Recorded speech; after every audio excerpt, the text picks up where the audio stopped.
Você sabia que vencer o sedentarismo pode trazer uma série de benefícios para a sua saúde física e mental? Estudos mostram que atividades físicas podem reduzir o risco de doenças cardiovasculares, diabetes tipo 2 e até mesmo a depressão. A Organização Mundial da Saúde, OMS, recomenda de 150 a 300 minutos de atividade física por semana para todos os adultos e uma média de 60 minutos de atividade física por dia para crianças e adolescentes. Então, que tal dar o primeiro passo em direção a uma vida mais ativa e saudável hoje mesmo? Agora, no Viver é Melhor, descubra como combater o sedentarismo pode transformar a sua vida. Sejam bem-vindos a essa reflexão que o Viver é Melhor propõe hoje, sempre nessa campanha permanente por uma vida melhor que a gente constrói todos os dias com bons hábitos para a saúde do corpo e da alma. Ao seu coração, amigo telespectador, amiga telespectadora, nossa saudação de paz e boa vontade. Deus está presente. Viva Jesus em nossos corações para sempre. A gente vai falar hoje sobre algo que não tem ninguém que fala assim, não, mas será que atividade física faz bem? Todo mundo concorda, faz. Mas você que nos assiste, ainda é sedentário? Aliás, você sabe o que significa ser sedentário? Qual é a classificação para a gente saber em qual situação nós estamos nessa prática de atividade física? A gente vai falar sobre isso no programa de hoje. Se você pensa assim, nossa, eu estou sedentário, não faço nada, mas já está tarde, estou velho para isso, a gente vai acabar com esse preconceito também e mostrar para você que para envelhecer bem, fazer atividade física é fundamental. Muitos assuntos no Viver é Melhor de hoje. Você que nos assiste, está envelhecendo e está percebendo algum desafio nisso? Conte pra gente qual é a sua dúvida. Se você quer começar a fazer atividade física, não sabe se pode. Até porque muitas vezes a gente começa ali a acumular diagnósticos, condições de saúde, mas eu tenho dor não sei onde, problema no joelho, será que eu posso? Será que eu não posso? A gente vai falar sobre tudo isso e mais um pouco no programa Viver é Melhor, que está começando nessa campanha permanente de educação e reeducação para a saúde. A gente pode ter vivido muito tempo com hábitos que não são assim tão bons, mas hoje pode ser o dia para começar uma reeducação para hábitos melhores e nunca é tarde, nunca é tarde. E a gente quer hoje incentivar você então a essa postura de atividade física e de cuidar melhor da sua saúde no combate ao sedentarismo, já que, a gente vai conversar sobre isso agora também, só o sedentarismo por si já pode ser considerado um diagnóstico, um problema de saúde. Você não tem problema agora ainda, mas em algum momento a sua saúde vai mostrar que essa falta de atividade física trouxe impactos. E aí a gente começa a ver com outros olhos essa história de ficar sentado no sofá e não levantar para nada. Então a gente vai conversar sobre esse assunto agora e recebemos hoje 2 convidados que vão somar conhecimentos para ajudar a gente a vencer esse desafio, porque fácil não é não, gente, mas é possível. E a gente vai conversar hoje com os nossos convidados. Recebemos a doutora Clarissa de Oliveira Borja, nutróloga, médica especialista em nutrição do idoso, acupunturista e médica da dor. E também o Dr. Márcio Camada, gerontólogo, mestre em gerontologia, mestre clínico integrante do Corpo Clínico do Hospital Israelita Albert Einstein e docente em geriatria na Faculdade AMB Morumbi. Nossos convidados.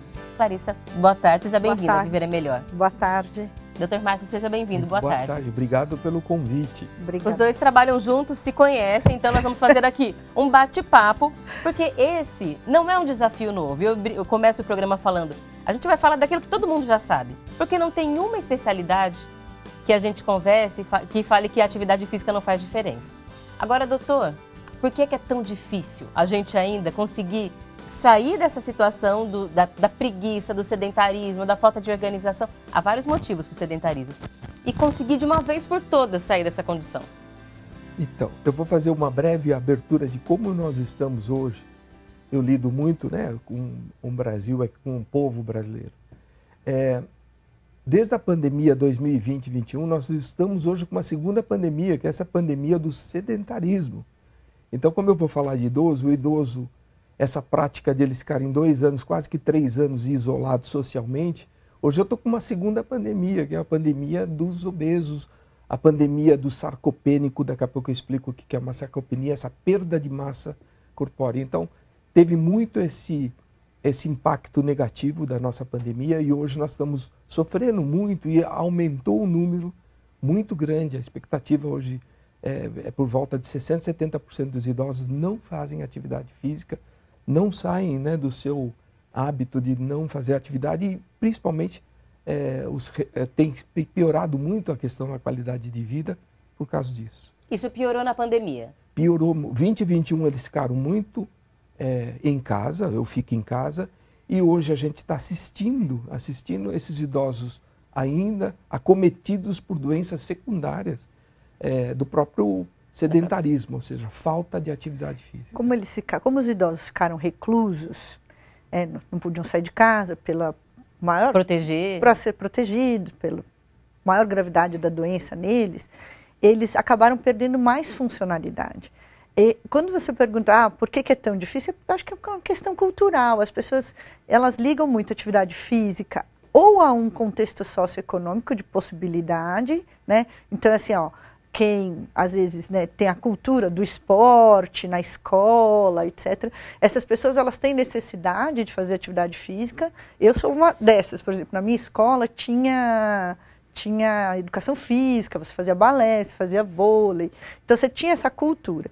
Em outras situações você não tem essa cultura da atividade física e as pessoas começam a achar que não é para você, ou que atividade física é só ir lá, fazer musculação, pagar uma academia, ou fazer algum esporte específico, tipo vôlei, basquete, futebol, e você acaba engessando o pensamento. E não é isso, a atividade física é uma atividade constante, como você disse na abertura do programa, a OMS recomenda no mínimo 150 minutos por semana de atividade física, e no idoso, que é o que a gente lida, o ideal é que se faça qualquer atividade física. O ser humano, ele foi selecionado geneticamente como um andarilho, né? Lá no Homem das Cavernas, nós éramos andarilhos. Então, o nosso corpo funciona melhor com atividade física, mesmo que seja leve ou moderada. Você não precisa ser um atleta de crossfit como o doutor. O doutor crossfiteiro há muitos anos. Possível, se quiser pode, mas não é obrigado. Mas não é obrigado, você pode fazer atividade física moderada. E o que eu acho assim, que é mais interessante é que você faça pequenas coisas. Hoje em dia tem trabalhos mostrando que você fazendo pequenos movimentos são bons. Então, por exemplo, você, em vez de pegar o carro para ir à padaria, em vez de você subir 1 ou 2 andares de elevador, você subir a pé, pequenas atividades físicas já causam modificação no seu metabolismo, entendeu? Trazendo benefício para a sua saúde.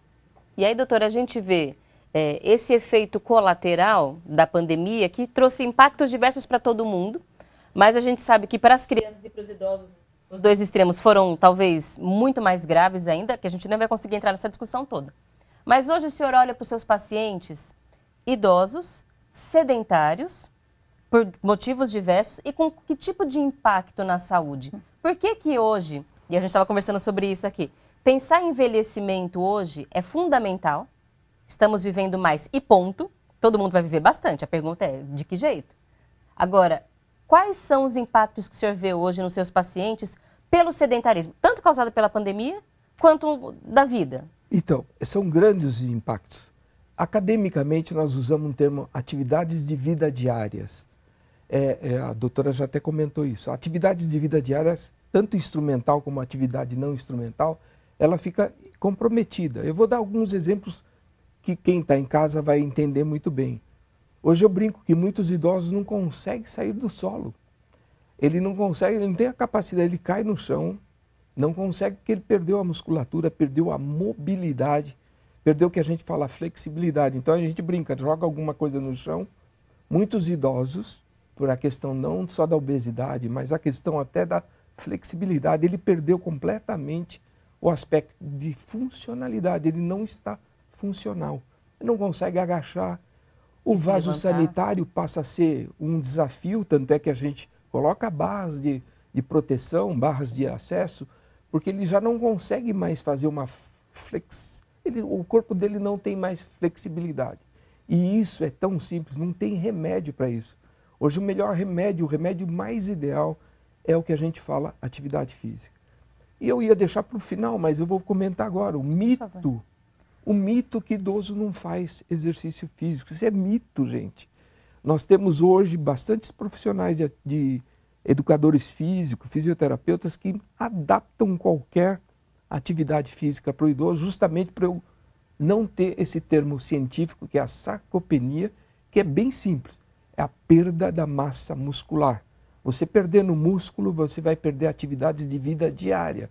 Agachar, sentar, sair do solo, cair, vou sair, quer dizer, acaba não tendo. E esses exercícios que a gente faz para a terceira, e eu vou falar quarta idade, que é uma coisa que a gente está explorando. Já é uma realidade. É uma realidade. Nós hoje temos muitos idosos acima de 85 anos ativos, inclusive laborando, trabalhando. Quer dizer, não existe mais a terceira idade isolada. Nós estamos num Brasil envelhecido, abre aspas, 2030, novamente eu falo, nós vamos ser o 5º maior país do mundo em idosos. Então, não tem essa que o Brasil é jovem. O Brasil já não foi mais. Não somos mais.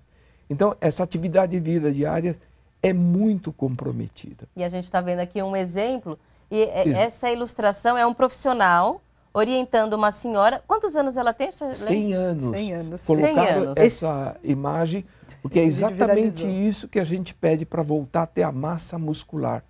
E os educadores físicos ficam exatamente, olha, agachando, fazendo exercícios que são funcionais, de funcionalidade. A gente pode ficar olhando para essas imagens e ficar assim, qual era mesmo a minha desculpa para não fazer exercício? Tem uma outra senhorinha que viralizou, que ela dança, Dona Carmen, é um Instagram sensacional. E vocês sabem que esses movimentos, principalmente que ela está fazendo, que são os de funcionalidade, que é levantar da cadeira sem auxílio de apoio, isso é um preditor de mortalidade. Inclusive, todo geriatra faz a avaliação geral do idoso, né? Isso todo mundo aprende lá na residência, é o beabá da anamnese da geriatria. Você faz parte da nossa avaliação, você avaliar a mobilidade. Por quê? Porque isso é preditor de mortalidade. Então, o que isso quer dizer? Vou explicar. Quando você, por exemplo, não consegue se levantar, isso quer dizer que você está perdendo a sua musculatura, de maneira que você, com isso, perde como é que eu vou explicar isso de uma maneira mais simples? Você perde, o nosso músculo é como se fosse a nossa poupança.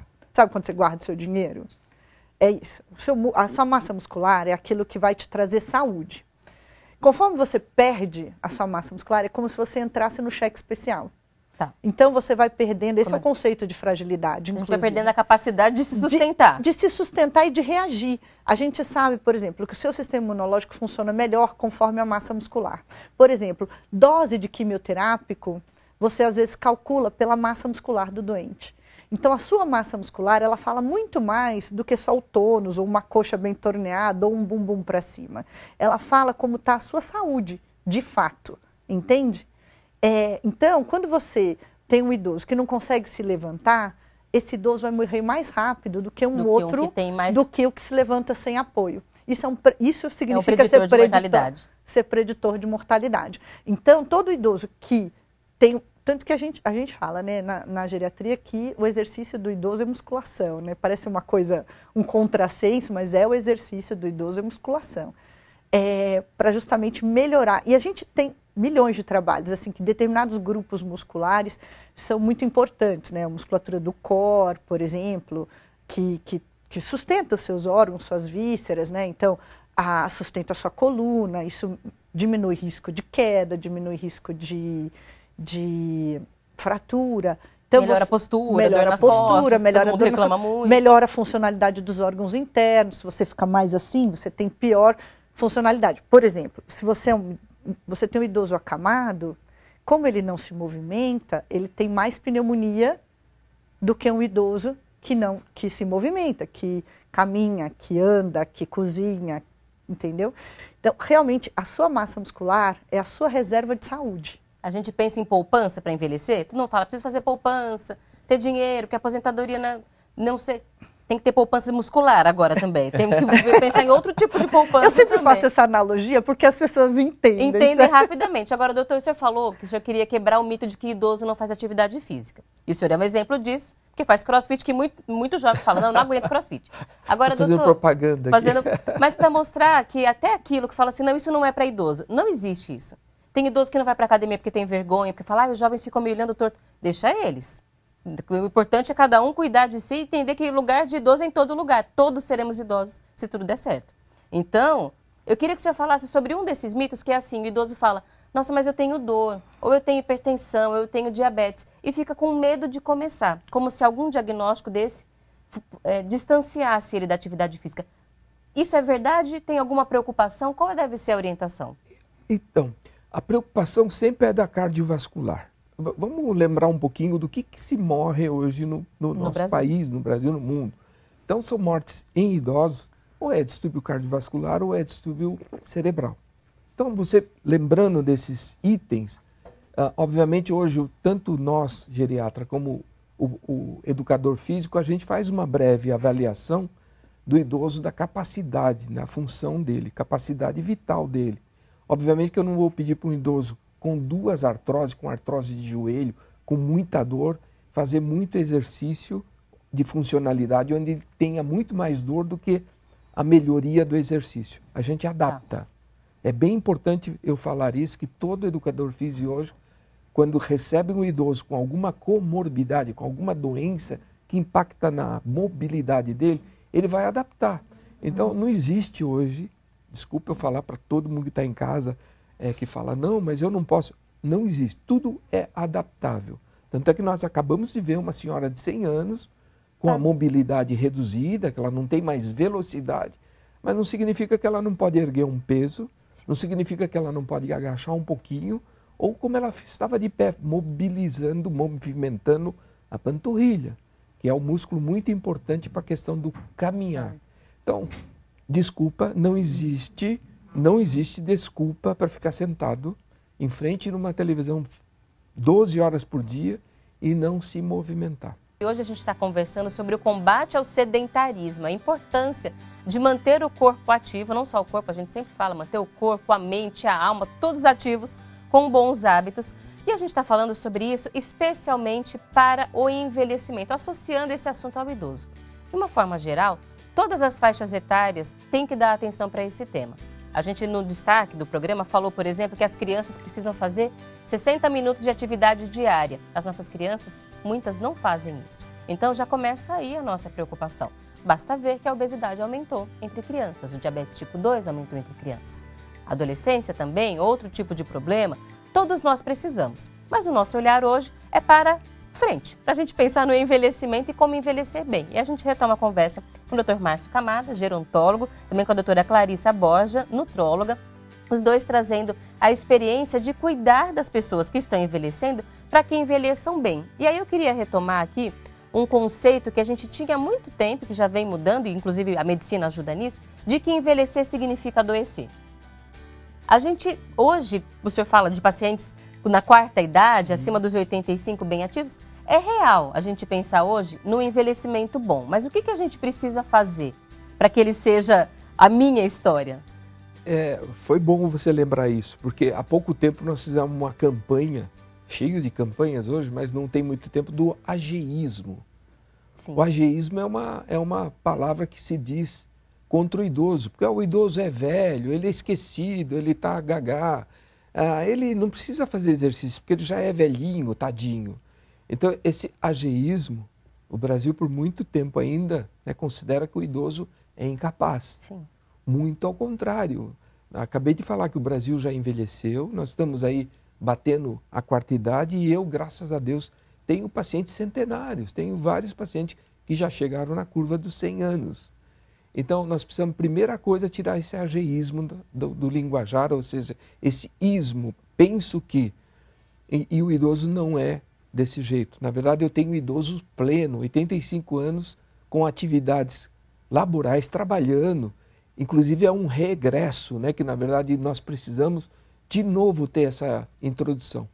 E o que está acontecendo hoje, exatamente falando em sedentarismo, volto a falar ainda, parece que eu estou de novo falando a mesma coisa, mas lembrar para o público hoje que nós precisamos realmente fazer atividade física porque impacta demais, não só na obesidade, na diabetes, na hipertensão, mas tem uma coisa muito importante que é a minha não só autonomia, mas a minha especialidade. Hoje a gente tem muito declínio cognitivo, a demência que está provado hoje, que boa parte das demências, não só falando de Alzheimer, mas ela impacta na questão da qualidade de vida e da falta de exercícios físicos. Vou parar então nesse ponto, porque esse é hoje um dos assuntos que mais causa temor na população. Porque a gente pensa assim, eu vou envelhecer? Nossa, mas eu não quero envelhecer com Alzheimer. Nossa, mas eu não queria ter... Porque a gente já pensa em envelhecer mal. Isso. Atividade física é protetora, é preventiva para demências. Exatamente. Hoje é um fator preditor de prevenção.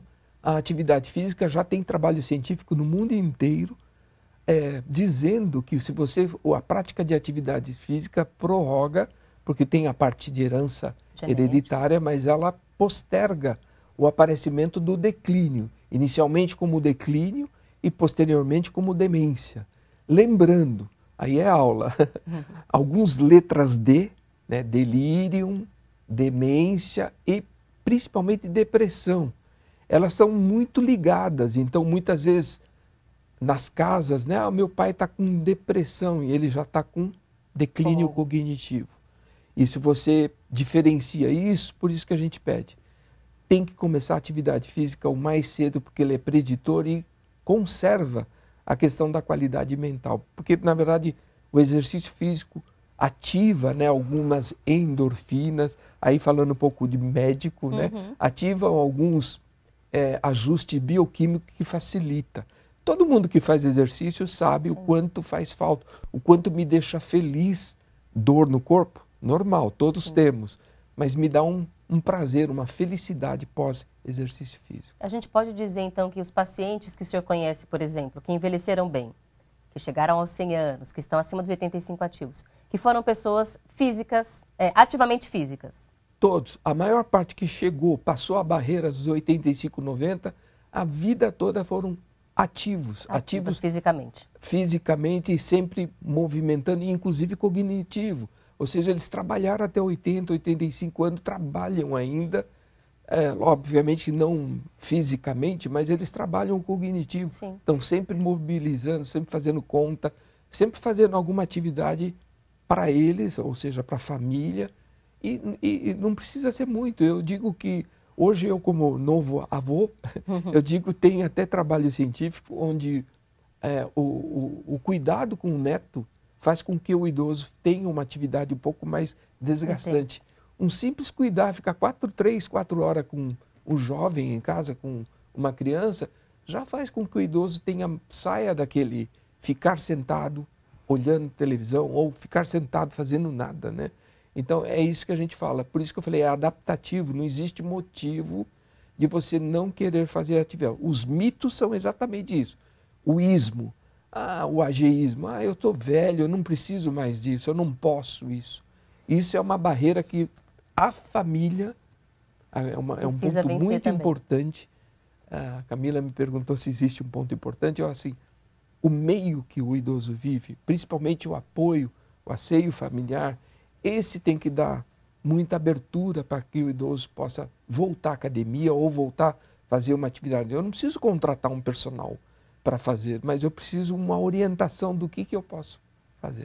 E a família é a base para que eu possa ingressar o meu idoso novamente para essa atividade. O doutor falava do ageísmo ou do etarismo também, que a gente encontra em algumas reportagens, pesquisas, e não acontece só na saúde, acontece em todas as áreas, no mercado de trabalho e acontece nas famílias. A gente vive num país, especialmente na parte ocidental do planeta, em que envelhecer é visto como algo ruim e são desvalorizados os idosos. E a gente precisa mudar isso, é preciso dar espaço para que eles continuem colaborando de formas diferentes. Não dá para esperar que tenham o mesmo rendimento, mas não quer dizer que não podem fazer nada. Há uma distância muito grande entre uma coisa e outra. Então, isso tem que mudar em nós também. E esse é um compromisso de todo mundo, porque a gente sim, em momentos que a gente nem percebe, a gente pode estar reforçando esse tipo de comportamento. Mas eu queria trazer agora essa mudança também para a alimentação, porque a gente, antigamente assim, comida de idoso volta quase a ser como comida de criança, por exemplo. Sopinha e só legume, e aí o idoso começa a perder o dente. Pelo amor de Deus, pode parar com isso. E aí vem mais um daqueles mitos de que a musculação é coisa de jovem que quer ficar bombado na academia, o que é mito. E a gente fala de novo de proteína, que é muito importante também para a massa muscular, e que idoso precisa consumir. Aí tem idoso que fala assim, nossa, mas meu médico me mandou tomar proteína em pó, que absurdo, que coisa. Fala pra gente um pouco, doutora, sobre a importância dos bons hábitos alimentares para esse envelhecimento.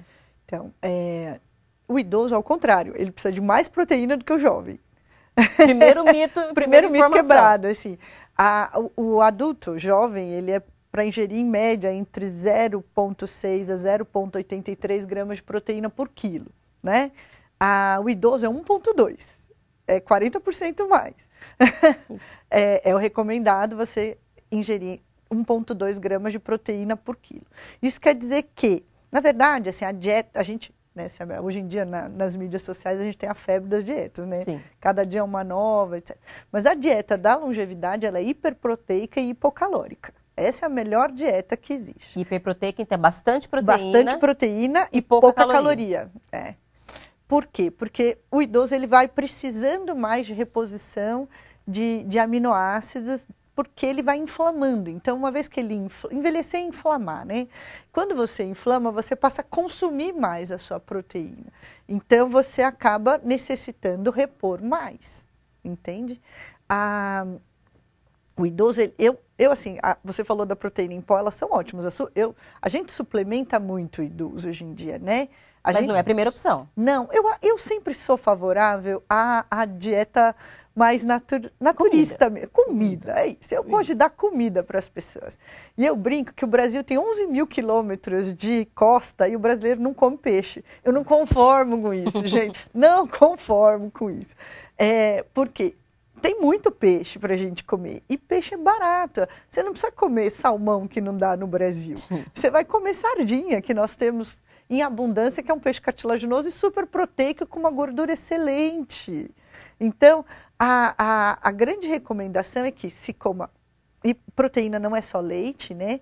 Eu gosto muito da proteína vegetal, né? Ervilha, lentilha, feijão, arroz, grão de bico, milho, todos eles. E a chia, né? Que é baratíssima e tem uma quantidade de proteína enorme, super saudável, super fácil de você usar. Então, você ingerir proteína vegetal, ingerir proteína animal de boa qualidade, ovo, carne, e o que é mais saudável é você alternar.